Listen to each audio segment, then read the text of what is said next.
Bonjour, nous allons vous présenter l'exposé des tsunamis avec Arthur, moi et Joachim. Du coup, nous allons commencer avec Arthur. C'est quoi un tsunami? Le mot tsunami est japonais. Tsu veut dire port et nami veut dire vague. Un tsunami est une série de vagues déclenchées le plus souvent par des tremblements de terre sous-marins ou des plaques qui bougent sous l'eau. Les éruptions volcaniques peuvent aussi provoquer des tsunamis. Les tsunamis frappent essentiellement les zones à fort mouvement tectonique.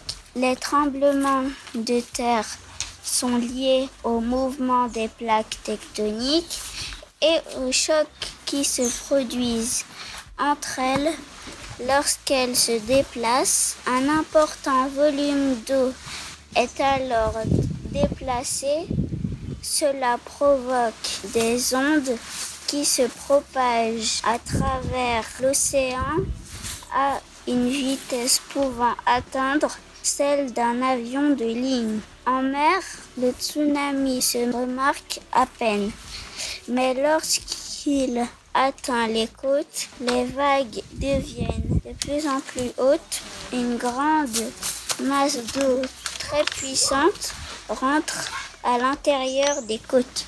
Le premier signe d'un gros tsunami est lorsque la mer se retire rapidement sur plusieurs centaines de mètres, puis revient quelques minutes après, ravageant les côtes et faisant de nombreuses victimes.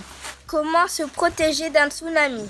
Il faut surveiller les tremblements de terre en permanence sur les îles et les continents grâce à des sismomètres, mais aussi des tsunamimètres. Des capteurs situés sur le fond marin mesurent les variations de la hauteur de l'eau au-dessus d'eux.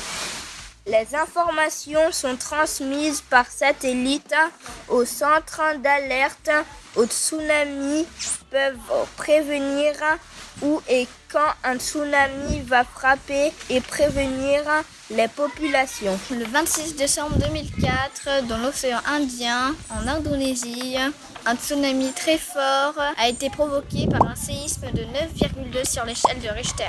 Le nombre de morts a été de 220 000 et 5 millions de sans-abri. Le tsunami est tellement fort qu'il se propage jusqu'aux côtes africaines qui sont à 6000 km de l'épicentre. L'épicentre, c'est l'endroit à la surface de la Terre où le séisme est le plus fort. Les tsunamis provoquent de gros dégâts à cause de l'inondation et de la force du courant, détruisant les habitations et emportant les personnes au large.